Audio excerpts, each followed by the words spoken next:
ग्रामीण भारत के हृदय में हरे भरे खेतों और बहती नदियों के बीच बसा पालमपुर गांव है। गांव के लोग अपने शांत स्वभाव और आरामदेह जीवन शैली के लिए जाने जाते थे। कड़ी मेहनत और सहयोग से फलने फूलने वाले पड़ोसी गांवों के विपरीत पालमपुर अपनी धीमी गति से चलता हुआ प्रतीत होता था, जहां लोग अपनी फसलों की देखभाल करने के बजाय बरगद के पेड़ों के नीचे लंबी दोपहर की झपकी लेना पसंद करते थे। गांव वालों में राजू भी था, जो अपने आलस्य के लिए कुख्यात था। पालमपुर के सबसे धनी किसानों में से एक का बेटा होने के बावजूद राजू अपना दिन छाया में आराम करते हुए और काम से बचते हुए बिताता था। उसके पिता केशव अक्सर उसे परिवार के खेत में मदद करने के लिए कहते थे, लेकिन राजू हमेशा अपनी जिम्मेदारियों से बचने के बहाने ढूंढता था। राजू के दोस्त सुरेश और हरी उसके सहज स्वभाव को साझा करते थे। तीनों अक्सर गांव के चौराहे पर मिलते थे, जहां वे बिना किसी वास्तविक प्रयास के धन और समृद्धि के सपनों पर चर्चा करते थे। गांव के बुजुर्ग अक्सर युवाओं को आलस्य के खतरों के बारे में चेतावनी देते थे, लेकिन उनकी बातें अनसुनी कर दी जाती थी। एक सुबह पालमपुर के ग्रामीण एक असामान्य दृश्य देखकर जागे। आम तौर पर चमकीला और धूप वाला आसमान अशुभ काले बादलों से भरा हुआ था। गांव में एक तरह की आशंका फैल गई, क्योंकि लोगों को एहसास हुआ कि उनकी फसलें खतरे में हैं। आवश्यक देखभाल और ध्यान के बिना खेत मौसम में अचानक बदलाव के प्रति संवेदनशील हो गए थे। केशव अपने खेत पर पड़ने वाले प्रभाव के बारे में चिंतित था। उसने ग्रामीणों के साथ एक तत्काल बैठक बुलाई।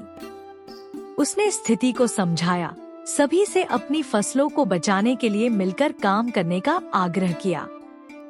हमें जल्दी से जल्दी काम करना चाहिए, केशव ने विनती की। अगर हम तुरंत कार्रवाई नहीं करते हैं, तो हम तूफान में सब कुछ खोने का जोखिम उठाते हैं। जबकि अधिकांश ग्रामीणों ने केशव की चेतावनी पर ध्यान दिया और तूफान के लिए तैयारी शुरू कर दी, राजू, सुरेश और हरी बेफिक्र रहे। वे इधर-उधर घूमते रहे, यह विश्वास करते हुए कि तूफान बिना किसी नुकसान के गुजर जाएगा। तूफान इतनी भयंकरता के साथ आया कि ग्रामीणों ने पहले कभी नहीं देखा था। भारी बारिश हुई और तेज हवाओं ने पेड़ों को उखाड़ दिया और घरों को नुकसान पहुंचाया। खेतों को छोड़ दिया गया, जो तबाह हो गए। फसलें बह गईं और जो बची थी वे पानी में डूब गईं। तूफान के बढ़ने के साथ ही ग्रामीणों ने अपने घरों में शरण ली और प्रार्थना की कि तूफान गुजर जाए। केशव और अन्य जिन्होंने अपनी फसलों को बचाने के लिए अथक परिश्रम किया था, उन्हें यह जानकर थोड़ी राहत मिली कि उन्होंने अपनी आजीविका की रक्षा के लिए जो कुछ भी कर सकते थे, किया।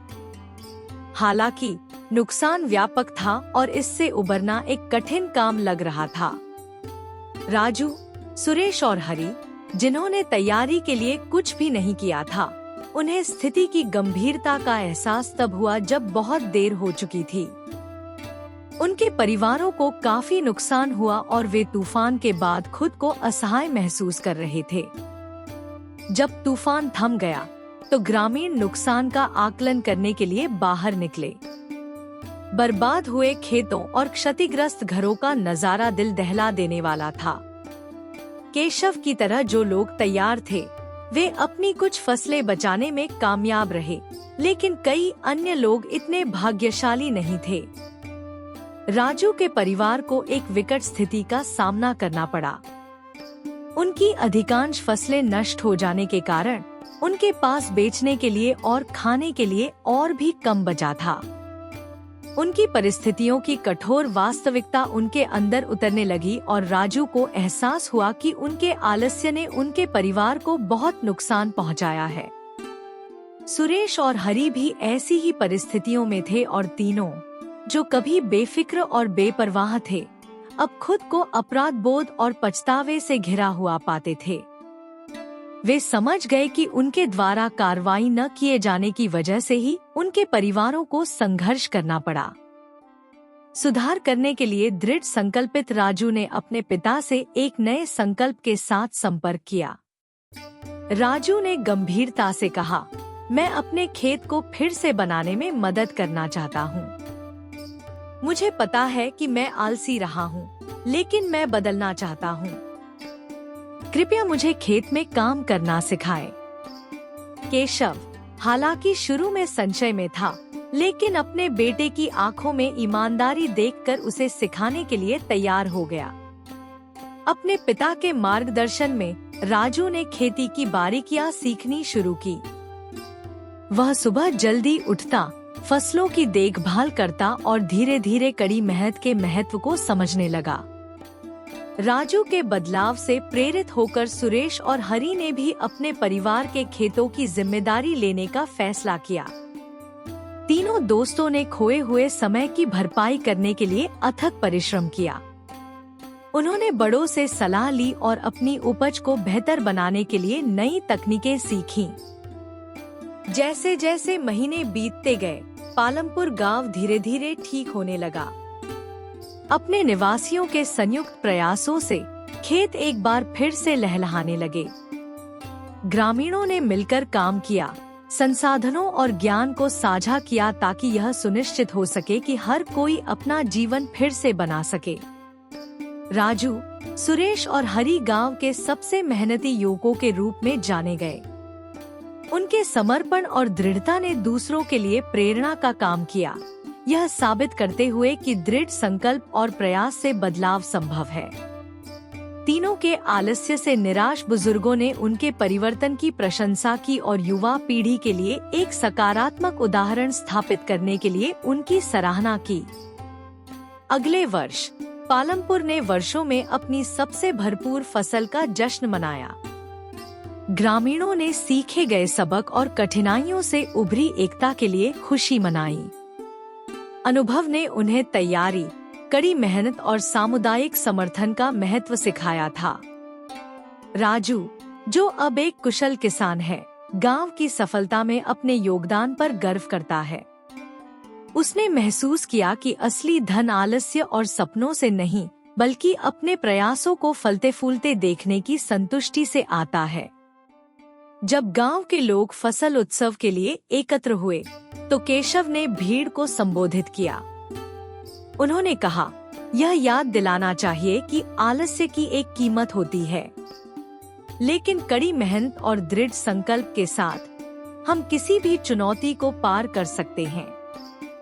राजू और उसके दोस्तों की कहानी पालमपुर में एक किंवदंती बन गई, जो आलस्य की कीमत के बारे में चेतावनी देने वाली कहानी के रूप में पीढ़ियों से चली आ रही है। गांव के लोगों ने कड़ी मेहनत और सहयोग की संस्कृति को अपनाया, जिससे गांव फला फूला।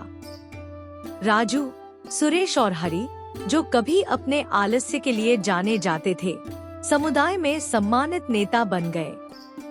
उन्होंने मिलकर काम करना जारी रखा, यह सुनिश्चित करते हुए कि पालमपुर समृद्ध बना रहे और आगे आने वाली चुनौतियों के लिए तैयार रहे। पालमपुर गांव बदलाव की शक्ति और कड़ी मेहनत के मूल्य का एक वसीयतनामा बन गया, जिसने सभी को याद दिलाया कि आलस्य की कीमत हो सकती है, लेकिन बदलाव लाने में कभी देर नहीं होती। यह कहानी कड़ी मेहनत, जिम्मेदारी और विपरीत परिस्थितियों में बदलाव की इच्छा के महत्व पर प्रकाश डालती है।